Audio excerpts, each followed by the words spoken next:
recently I had a very interesting question. Should I wait to get subtle pigmentation done? Are the standards just gonna get better? Is the technology gonna get better? What should I do? I love this. I love this. It reminds me of my early days, 15 years ago, before I got anything done. You know, just always hoping for the hair transplant to be perfect, right? The rogaine to actually work and be perfect. Rarely things are perfect in the hair loss solution world. Because of the way that we approach subtle pigmentation as an art form, from every single angle, as well as thinking of the long term, I think that this is the highest standard. Now, can machines come out that are better and needles that are better? Heck yes, Yeah. absolutely. Yeah.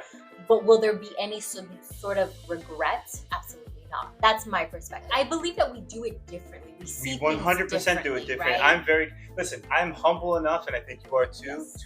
I think you would agree. There are other artists who can do what we do, but not to the degree that we do it, not on every single person. Meaning we're not super special. We're not capable of things that people can't achieve, but we work our butts off and we focus and we work harder in a lot of different areas, like how long it takes me. Really I'm 15 years here. I taught a lot of people how to do this. Correct. Very few people take the time it takes me to do it. I'm not saying I'm the fastest. I don't try to milk it, but we put a lot of extra effort into it, a lot of intricacies. And I'm a bald guy first and foremost, and I want the most realism. How natural can natural look? Yeah. And to the point that you just addressed is, I feel very good about someone getting it done with us today, tomorrow, next month. When I see them a year or two from now, because we see these guys all the time, Yes. years down the road, I always gulp, was my work good back then? Like, I'm almost nervous to see it after years. And I understand that there's a lot of people that do this for a living. They're not so concerned about that, it seems. And I don't know how they... I've kind of seen that myself. I mean, my stomach turns when I'm like, I can't wait to see this guy's results. And,